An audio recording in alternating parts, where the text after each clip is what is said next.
Bonjour à tous, on se retrouve aujourd'hui pour une nouvelle vidéo tuto colorisation en temps réel et aujourd'hui je vais donc continuer mes pages Colorbook. Je vais coloriser cette jolie Cléopâtre avec mes crayons de couleur Prismacolor. On fait un petit point matériel en ce début de vidéo, après on regarde cette colorisation encore une fois en temps réel pas à pas et commenter d'une partie de notre Cléopâtre. Et puis dans une dernière partie de la vidéo, je vous laisserai en musique pour la colorisation finale de notre Cléopâtre et puis le montage de ma page Colorbook. Alors, niveau matériel, j'utilise ici, vous le voyez, c'est un tampon Stampin' Bella Oddball de notre Cléopâtre. Je vais garder le modèle à côté de moi pour avoir le combo couleur. Ma Cléopâtre, je l'ai tamponnée à l'encre Versafine claire, couleur nocturne, sur du papier aquarelle Florence Lys 200 grammes. Au niveau point matériel, que je vous montre, hop, mon petit carnet Colorbook. Vous voyez l'attache. Pour mon carnet, c'est un set de die Zibuline. Vous avez et l'onglet ici que j'ai utilisé moi ou ce die là pour venir faire vos trous directement dans votre page. J'utilise également un set de die de la Fée du Scrap. Donc c'est un set de die avec différents carrés brodés comme ceci de différentes tailles. Donc moi j'utilise la plus grande des tailles pour mon fond de cartes et j'utilise ici, donc ça va avec notre set de die carré, un set de die, vous voyez, avec une alignée de carrés. C'est ici et je m'en sers comme bande nuancier. Au niveau du titre, j'alterne entre plusieurs titres qui sont tous issus d'une planche de tampons, les ateliers de Karine de la collection Rainbow. Au niveau de mon fond de rectangle, je vais venir découper mon rectangle dans ce qui me reste de ce fond de page. C'est vraiment cette zone-là qui m'a inspirée et donné l'envie de travailler Cléopâtre parce qu'il y a ce joli côté turquoise ici.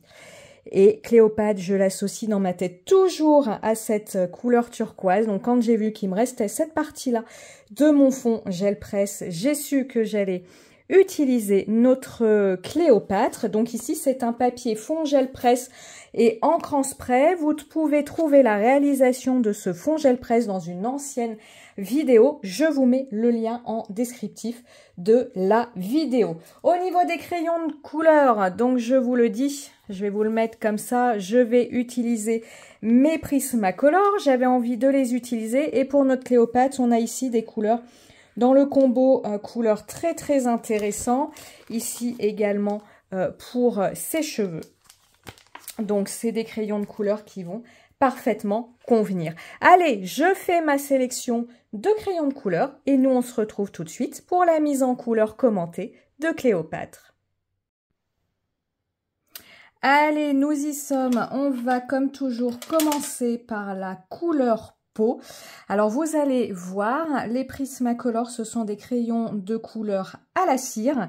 Et avec les crayons de couleur à la cire, j'utilise deux techniques de dégradé, soit le couche sur couche, soit saturer son papier progressivement comme on le ferait avec des crayons de couleur à l'huile. Ça va dépendre de la zone que j'ai à coloriser, surtout de la taille de la zone que j'ai à coloriser, parce que lorsqu'il y a de toutes petites zones de dégradé, comme ici par exemple ses cheveux, je n'y vais pas en couche sur couche, tout simplement parce que je n'ai pas la place de faire tout ça, mais enfin ça va vous parler au fur et à mesure de ma vidéo. Comme toujours, vous retrouvez dans l'article de blog qui va avec cette vidéo les combos couleurs sélectionnés pour cette colorisation. Alors, au niveau de sa couleur peau, je suis partie sur des choses peut-être un peu plus foncées que d'habitude. C'est un combo que je vais tester avec vous parce que notre Cléopâtre a une peau un petit peu hâlée. Je voulais pas tomber non plus dans, on va dire, le cliché du marron. Donc, je vais voir si, voilà, si la couleur, les couleurs que j'ai sélectionnées fonctionnent ou pas. Je vais découvrir ça avec vous. Alors, pour le visage de Cléopâtre, je vais déjà commencer, comme les zones sont assez petites, par poser mes ombres pour voir un petit peu jusqu'où je peux aller au niveau de ces ombres, et pour cela je m'inspire très fortement du modèle. C'est pour ça que je voulais laisser ici. Donc je viens déjà poser ma couleur la plus sombre. Voilà, je viens simplement la déposer pour savoir où je vais mettre mon ombre. Ma couleur intermédiaire, alors vous voyez, je teste ici sur mon côté de papier, même si j'ai fait mon nuancier. C'est pour m'assurer quand même que ces deux couleurs vont bien fonctionner ensemble. Donc là, je vais, voilà, faire une zone plus claire ici. Et puis au milieu, alors c'est là où je vais voir, je vais lui apporter une petite touche de rosé quand même à notre Cléopâtre. Voilà, mes zones d'ombre sont définies. Donc maintenant, je vais venir travailler ces zones d'ombre.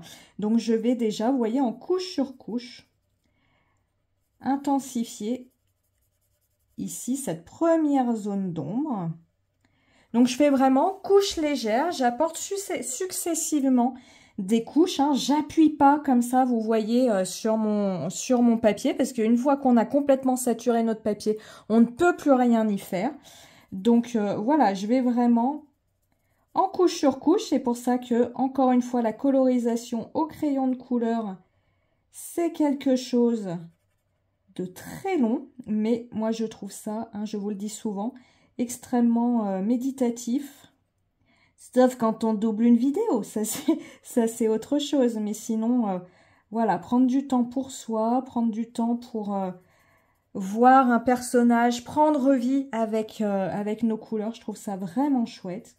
Donc voilà, j'y vais doucement. Et puis là, comme je sais que définitivement je veux mettre l'ombre la plus foncée dans ces zones-là, hop, là, ici, je sature mon papier. Alors, je vous rappelle également, avec un crayon de couleur à la cire, je vous dis, je sature mon papier. Mais contrairement à un crayon de couleur à l'huile, même si votre papier est saturé, vous pouvez continuer à retravailler votre colorisation parce que la cire permet le mélange des pigments entre eux, donc permet comme ça de rajouter des couches, des couches, des couches, alors qu'un crayon à l'huile, lorsque votre papier est saturé, c'est fini, vous ne pouvez plus le travailler. C'est pour ça que j'ai tendance à vous dire que c'est plus compliqué de réaliser des dégradés avec des crayons de couleur à l'huile comparativement aux crayons de couleur à la cire, mais après on trouve de tout. Il y a des personnes qui sont plus à l'aise avec l'huile parce que l'effet est moins tout de suite flagrant et moins intense des couleurs et ont l'impression finalement de pouvoir y aller plus doux dans leur colorisation. C'est pas faux non plus. Donc là, vous voyez, avec mon crayon de couleur intermédiaire, j'hésite pas à revenir repasser sur les zones de ma couleur la plus foncée pour travailler ma transition. Et je viens, vous voyez, hein, c'est vraiment léger comme ça. Hein. Encore une fois, vous voyez ici où j'ai fait vraiment appuyer. Là, mes touches de crayon sont comme ça. Et vous voyez, c'est à force de repasser que mon papier se sature. Et avec ma couleur la plus claire, je vais apporter un petit peu de rosé à tout ça. Et finalement, ce combo couleur me plaît bien. Pour une peau un petit peu allée. Alors ça aussi, je vous le dis souvent, attention. Lorsque vous allez coloriser, moi c'est par habitude, je commence toujours par la couleur peau. Voilà, j'ai l'impression de donner vie à mon personnage et après de l'habiller en fait en colorisant les vêtements par la suite.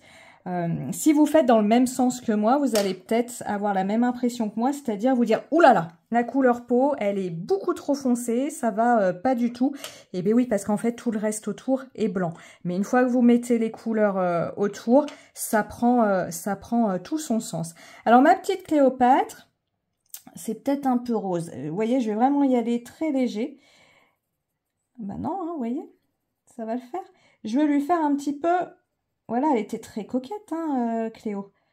Alors, hop, voilà, je lui fais ici un petit peu de rose au jour. Et vous voyez, pour ajouter la juste dose, et ben là encore, je n'appuie pas et j'ai un petit peu flouté le rose avec mon crayon intermédiaire au niveau de ma couleur peau.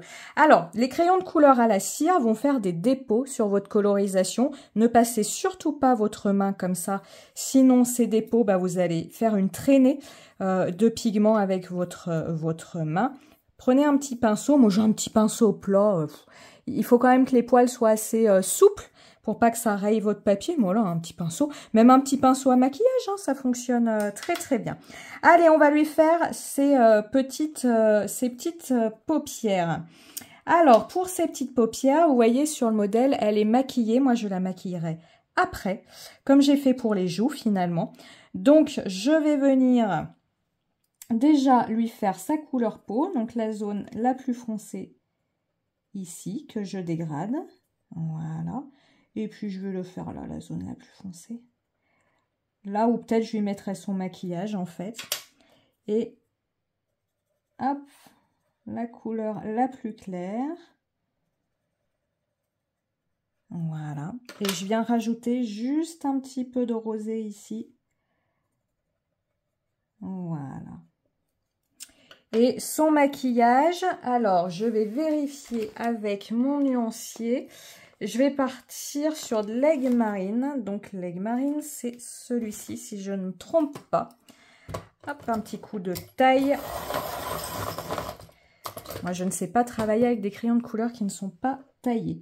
Et on y va. Donc, vous voyez, vraiment très, très léger. Là, encore une fois, c'est ce mouvement-là. J'appuie pas du tout. Donc, selon comment est saturé votre papier, ça va venir plus ou moins le remplir. Voilà. Et je fais la même chose ici. Et je passe jusqu'à obtenir quelque chose qui me plaît. Et ici, je vais venir pareil, flouter la transition entre mon bleu et la couleur peau avec ma couleur intermédiaire que je viens comme ça passer. Alors, je ne passe pas l'entièreté de ma colorisation. Là où je veux que ce soit bleu, je ne passe pas. Je passe juste, voilà, cette zone de transition. Et vous voyez, j'ai fait une zone de transition. Je vais un petit peu vous zoomer. J'ai fait une zone de transition qui n'est pas droite, comme ça. Hein. J'ai fait quelque chose d'irrégulier pour que ce soit plus naturel que quelque chose de très droit. Je vais finir sa petite peau. Alors, au niveau de sa peau, donc là, vous voyez, on a des zones vraiment très petites. Donc, je mets ma couleur la plus foncée. Vous verrez, pour la robe, je ferai une autre technique. Mais là, c'est vraiment trop petit. Hop. Et maintenant, sa couleur. Alors, les crayons à l'huile, il faut très souvent les tailler, puisqu'ils s'usent très rapidement.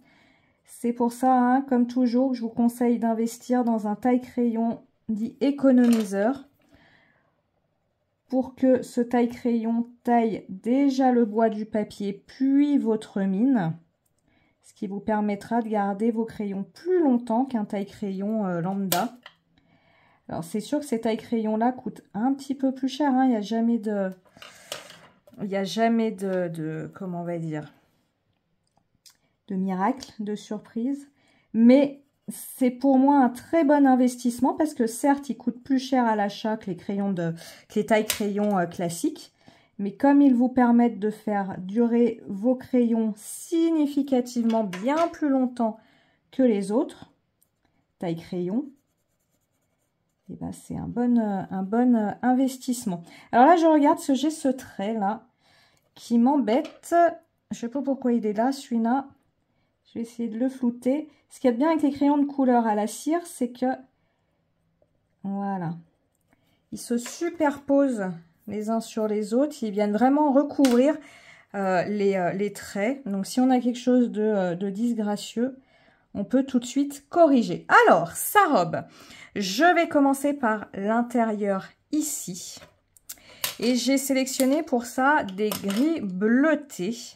Et je vais prendre mon crayon blanc pour faire les zones de lumière. Alors, ici, je vais travailler vraiment avec la technique dite du couche sur couche. Donc, je vais venir passer ma couleur bleue, une première couche, donc pas mon bleu le plus foncé, mon bleu le plus clair. Je fais une couche relativement égale partout. Voilà. Alors, vous pouvez utiliser la même technique que j'ai utilisée pour le visage de Cléopâtre.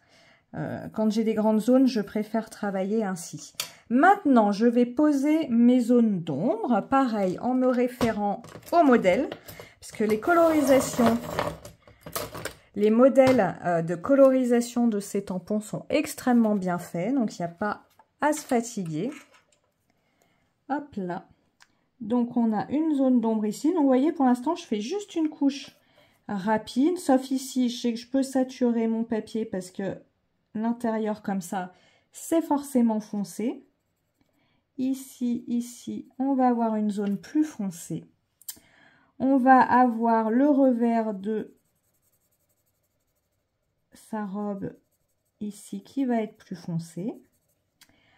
On a également un pli ici. Donc pour l'instant, vous voyez, je fais juste passer une ou deux couches comme ça pour que ça se voit, mais mon papier n'est pas du tout saturé. Et ici. Voilà. Maintenant que j'ai posé mes ombres, je vais vraiment venir intensifier ma couleur la plus foncée. Donc là, je sature mon papier à l'endroit que je veux être le plus foncé, en sachant que je peux revenir par ailleurs travailler, hein, je vous rappelle, avec les crayons de couleur à la cire, on peut toujours revenir travailler, donc ça c'est vraiment top. Voilà. Je vais voir si je rajoute un gris pour encore plus accentuer mon dégradé ou pas. Je verrai ça au fur et à mesure de ma colorisation. Maintenant, je vais venir poursuivre mon dégradé avec mon crayon turquoise et je vais laisser des zones un peu blanches que je reviendrai retravailler avec mon crayon de couleur blanc. Ce seront mes zones de lumière. Donc là, c'est tout l'intérêt d'avoir fait une première couche de bleu clair, c'est que quand je vais passer le blanc, avec le fait qu'on travaille avec des crayons de couleur à la cire, va faire que le blanc et mon turquoise vont se mélanger pour donner un bleu clair. Et non, le blanc va faire blanc, quoi. Je ne peux pas le dire autrement. Donc là, je vais lui laisser une zone de lumière. Il ne faut pas partout non plus, parce qu'elle a plein de plis dans sa robe. Hop. Donc, vous voyez, j'hésite pas avec mon crayon de couleur le plus clair de repasser sur mon crayon le plus foncé, comme ça mélange mes deux couleurs. Et ici, alors là j'ai oublié une zone d'ombre évidemment sous son bijou, sous sa ceinture. Voilà, je vais la faire tirer jusque là et je vais la poursuivre. Hop. Avec mon crayon intermédiaire. Et maintenant, je vais passer au blanc.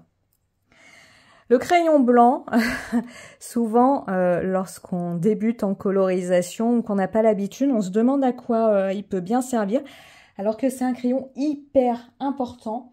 Moi, pour donner un exemple, j'en ai 12 de Prismacolor blanc.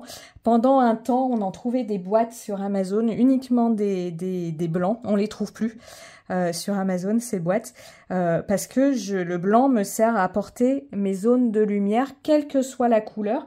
Parfois, j'utilise le blanc, parfois, j'utilise par exemple un bleu très très clair sur ce type de dégradé. Ça dépend vraiment de l'effet que je veux. Mais voilà, le crayon blanc est hyper important. Et là, vous voyez le blanc. Je vais venir le passer, pas jusqu'au bout, hein, je ne veux pas éclaircir ma couleur la plus foncée, mais je viens de passer là où j'avais laissé des zones blanches avec une seule couche de mon bleu. Et c'est vraiment là où la magie des crayons de couleur à l'huile, à la cire, pardon, opère. Ça, vous n'avez pas cet effet-là avec des crayons de couleur à l'huile. Vraiment cet effet où vous allez comme ça recréer des couleurs en mélangeant ensemble deux crayons, des différentes couches. Ça, vous l'avez vraiment avec des crayons de couleur à la cire. Alors, vous voyez, la contrepartie de ça, c'est que j'ai les traits noirs qui sont recouverts de crayons à la cire. Je verrai si je repasse au crayon noir ou pas. Il y en a qui repassent. Moi, je suis très maladroite alors à repasser sur les traits. Mon crayon blanc a du pigment bleu sur sa mine. Donc, je viens comme ça, vous voyez, le nettoyer. Vous me voyez des fois faire ça. Pour retravailler ma zone la plus claire, parce que dans ma zone la plus claire, je veux pas trop de pigment bleu. C'est pour ça que je nettoie avant. Et puis voilà, j'y vais. Vraiment, moi, c'est mes crayons favoris, ceux à la cire, hein, vous le savez. Voilà. Et là, vous voyez le dégradé, zone d'ombre de lumière qui a opéré.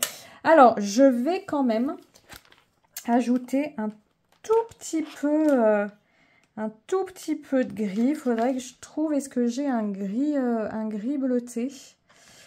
J'ai pas forcément un gris bleuté, donc on va aller vers les gris froids, puisque les gris froids sont plutôt bleus et les gris chauds tirent plutôt sur le jaune. Et je vais prendre un gris froid. Alors, où sont-ils? Il est là. Et je vais simplement, pour la beauté du geste, vous voyez, accentuer. Très très léger. Vraiment les zones qui sont bien plus ombrées que d'autres. Je viens accentuer comme ça. Et ça, encore une fois, vous pouvez le faire avec des crayons de couleur à la cire et beaucoup moins facilement avec des crayons de couleur à l'huile, puisqu'encore une fois, crayon de couleur à l'huile, quand votre papier est saturé, il est saturé. Alors qu'un crayon de couleur à la cire, alors là, avant que votre papier refuse de travailler, vous pouvez y aller, hein. Voilà. Voilà pour ce dégradé. Je vais continuer le reste de sa robe et le reste de la colorisation en musique, puis la réalisation de ma carte Color Book en musique. Je vous ai tout montré, les deux sortes de dégradés, l'utilisation, l'intérêt du crayon de couleur blanc, le fait de pouvoir retoucher sa colorisation avec un crayon plus foncé. Vous allez voir très certainement pour les parties dorées, je vais utiliser de l'aquarelle dorée. J'aime bien faire ça. J'espère que cette vidéo vous aura plu, qu'elle vous aura comme toujours apprise des choses. N'hésitez pas à aller en description de la vidéo pour voir toutes les infos reliées à cette colorisation. Et nous, on se dit à très très bientôt. Ciao, ciao, bye. I'm just a boy who's been happily avoiding everyone. Get nothing done. And nobody else in this room makes any sense except for you. I don't know how you do it.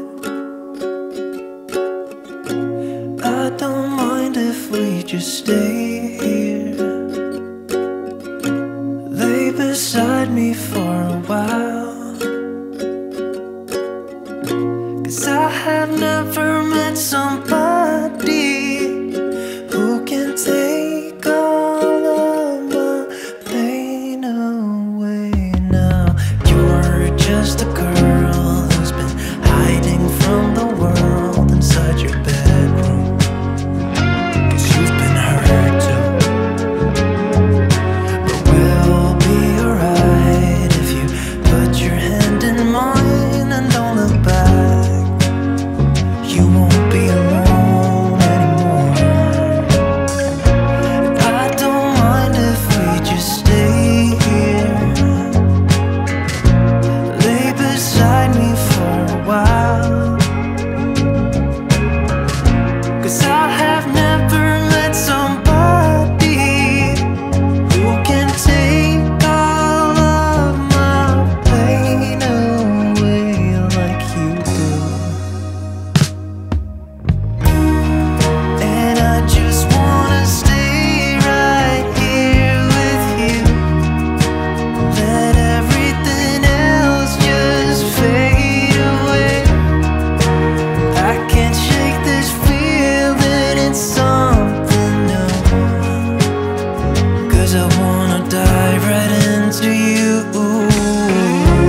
happily avoiding everyone.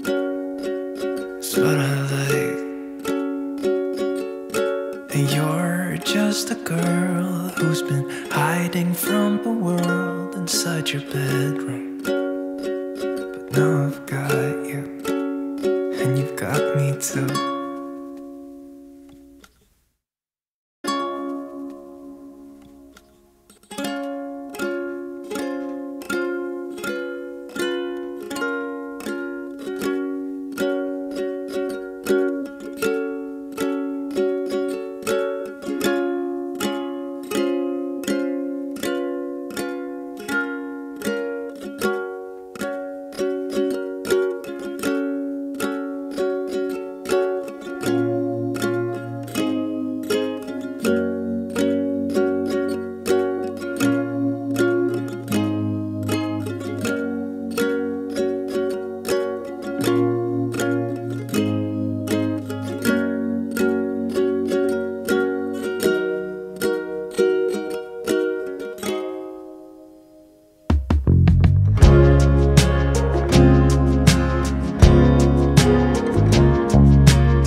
I'm just a boy who's been happily avoiding everyone. Get nothing done, and nobody else in this room makes any sense except for you. I don't know how you do it. I don't mind if we just stay here, lay beside me for a while, 'cause I have never met somebody who can take all of my pain away. Now you're just a girl who's been hiding from the world inside your bedroom, 'cause you've been hurt too.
got me too.